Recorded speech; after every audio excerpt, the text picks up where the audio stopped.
Graficamente, para a gente representar esses orbitais, né, como a gente não vai ficar fazendo aqueles desenhos toda vez, se torna cansativo e um trabalho desnecessário.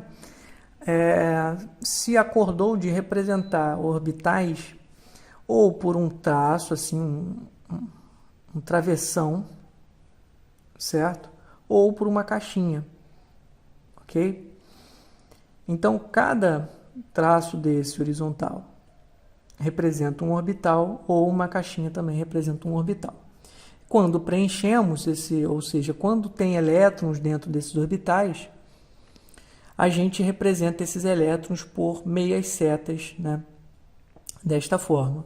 Quando a gente tem um elétron apenas num desses orbitais, né? O orbital está representado por esse travessão horizontal, e a gente tem um elétron, ou seja, um orbital semi-preenchido, a gente tem uma seta, né, representada, uma meia seta representada, assim, cortando esse travessão. Aqui, se fosse a caixinha, a seta ficaria dentro da caixinha, tá? Quando a gente tem dois elétrons, a gente tem esse orbital completamente preenchido, né? Ou seja, com dois elétrons, que é o máximo que ele pode ter, a gente tem um elétron representado com uma meia seta para cima e o outro elétron representado com uma meia seta para baixo. Um mesmo orbital, gente, sempre tem que ter esses dois elétrons, ou seja, essas duas setas em orientações opostas, tá? Isso se chama, na verdade, spin, ou seja, essa orientação do elétron que a gente representa dessa forma, para uma seta para cima ou para baixo, se chama spin, e ele sempre tem que ter spins opostos. Se a gente tivesse, de alguma forma, elétrons com a mesma orientação de spin, né, ou seja, com a mesma orientação dentro de um elétron, isso está ligado a uma propriedade chamada princípio de exclusão de Pauli, né,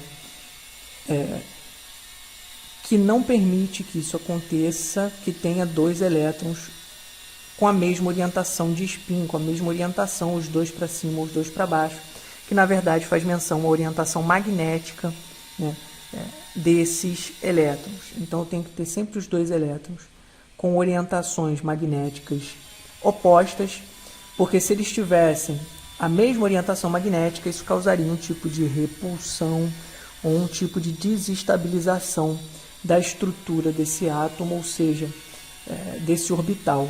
Isso desestabilizaria o meu átomo. Então, como a gente trabalha sempre com a configuração mais estável do átomo, a gente sempre segue o princípio de exclusão de Pauli. Esse princípio de exclusão de Pauli diz que dois elétrons devem ter sempre orientações opostas quando no mesmo orbital. Ok? Então, a gente costumeiramente também chama, né, quando a gente tem um orbital com apenas um elétron, a gente chama ele de um orbital semi-preenchido, a gente diz que esse elétron está desemparelhado. Quando a gente tem dois elétrons, né, preenchendo o orbital, ou seja, ele está completamente preenchido, a gente fala que esse orbital está preenchido. E a gente diz que esses elétrons estão emparelhados. Bem, certo? Então, isso aqui são representações e regrinhas que a gente tem que saber. Bem, aqui, para a gente representar, por exemplo, um subnível, levando em consideração os seus orbitais, o que a gente faz é normalmente agrupar orbitais. Então, por exemplo, um subnível S, como ele tem apenas um orbital, a gente representa ele como um traço só, que representa um único orbital que ele tem. O subnível P a gente vai representar por três orbitais, três traços, ou seja, cada um desse aqui representa um orbital que compõe um subnível P. O D é a mesma coisa, só com 5 orbitais, porque o D os subníveis D são compostos por 5 orbitais, e o F seria a mesma coisa, só com 7 orbitais, ok? Esse é um modo da gente representar subníveis, levando em consideração os seus orbitais, né? Discriminando seus orbitais.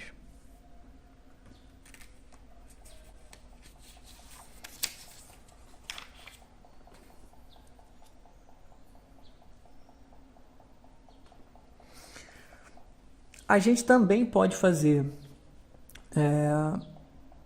a gente já trabalhou com distribuição eletrônica por subnível, mas a gente também pode fazer uma distribuição eletrônica, né? Também existe uma maneira correta, né, ou mais estável dos elétrons se distribuírem pelo átomo, também levando em consideração os orbitais, né? Já que a gente sabe que essa estrutura atômica já não é mais aquela simples que só levava em consideração o subnível, que esse subnível também tem subdivisões, né, que são os orbitais. A gente também tem que considerar que os elétrons vão se distribuir por esses orbitais de uma determinada forma. Então, essa distribuição eletrônica que leva em consideração os orbitais, ou seja, por orbitais, tem algumas regrinhas, né? Essas regras são, como a gente já disse, no máximo eu posso ter 2 elétrons por orbital.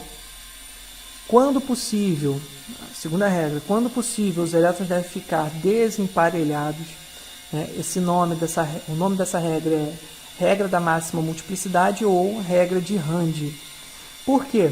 Quando os elétrons estão desemparelhados, isso confere uma determinada estabilidade para aquela estrutura, para aquele átomo. Então, sempre que possível, a gente tem que tentar fazer com que os elétrons, ou, para ser mais claro, os elétrons vão tentar se distribuir pelos orbitais de um mesmo subnível, certo? De um mesmo subnível, sempre tentando ficar o máximo desemparelhado possível, porque isso confere maior estabilidade para eles. Se não houver opção, aí sim, eles vão ser emparelhados. Os elétrons vão ser emparelhados. A outra regra que a gente já trabalhou é que os elétrons emparelhados devem sempre estar em orientações opostas, ou seja, terem spins opostos, porque isso também está relacionado com as propriedades magnéticas do elétron, e 2 elétrons no mesmo orbital não podem ter a mesma orientação magnética. Então, esse é o princípio de exclusão de Pauli.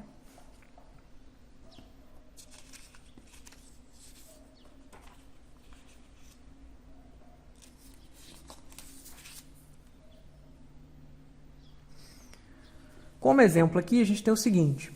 Para orientar a gente, normalmente a gente faz a distribuição eletrônica por subnível, como a gente estava acostumado a fazer, só que aí depois, que aí segue as mesmas regras, tá, gente? Não mudou nada.